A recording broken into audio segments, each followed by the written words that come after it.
So, you've recently been diagnosed with diabetes, and it's a little scary. I understand. I hope these 3 tips that I can give you will help you and make you realize that you're not alone and that this is going to be an alright journey. You're going to do well.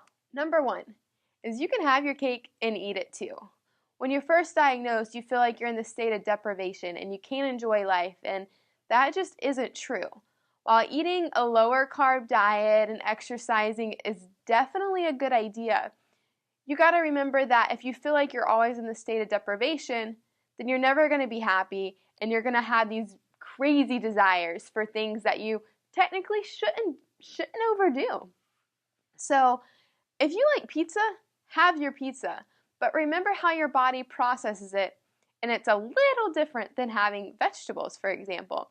Pizza has a lot of fat and a lot of carbs, and so therefore how your body absorbs it will affect how you give your insulin or take your medications. And with that being said, moderation is key, just like a lot of things in life, but I can't emphasize it enough. The more you eat in one sitting, the more carbs, the more fat, what have you, the more unpredictable it is for your body to process. So we just want to make sure that if we want to enjoy life a little bit, to be careful and have moderation with it. I know that it feels like a lot of work to be able to enjoy these things with diabetes, but I promise you it will pay off.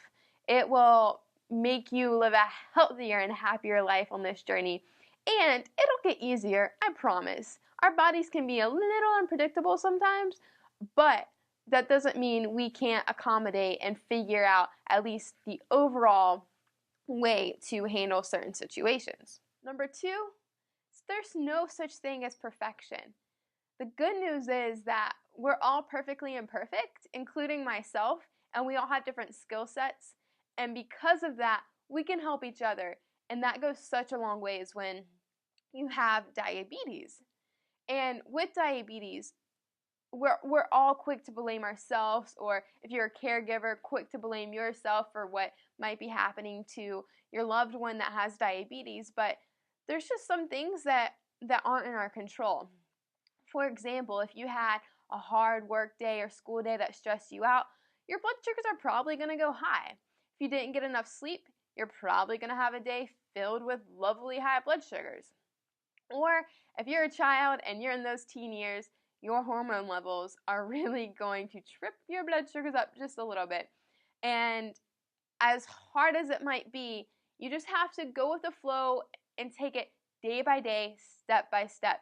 And as long as you are doing your best and just trying to live a healthy life and trying to take care of yourself, and if you have bad blood sugars throughout that, just know that you are taking the right steps to live a long, happy life. And together, we will help each other to be as perfectly imperfect as we can be and take control of our diabetes. Number 3 is you must get involved with the community. I cannot emphasize enough how after my first year of being diagnosed, I went to a summer camp and it was life-changing. And you need to get involved somehow with the community. If you're a child, getting involved with a day camp or an overnight camp, a summer camp, whatever, with other people that have diabetes, it will go such a long ways. You each will have a different skill set, might be able to master different things, and most importantly, you can relate to each other and not feel so alone, because I know diabetes can feel very lonely sometimes. And then, no matter where you're located, there are support groups everywhere. And I really encourage you to go online. You can simply Google support groups in your area and find some. Even if it's just of 2-3 people, those are 2 or 3 people that you didn't previously know that can help you on your journey. And you guys can just become a team. And I really can't emphasize enough how far that goes.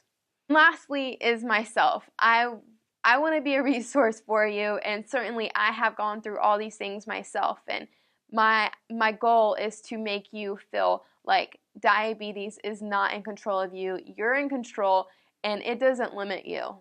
It doesn't limit any part of your life. If you're a child, you can play your sports, you can go to school, You can have fun. It's not the end of the world. And remember that. So those are my 3 tips. I know they're so simple, but I really hope you take them to heart and realize how important these little steps are and how far they'll take you in taking care of your diabetes.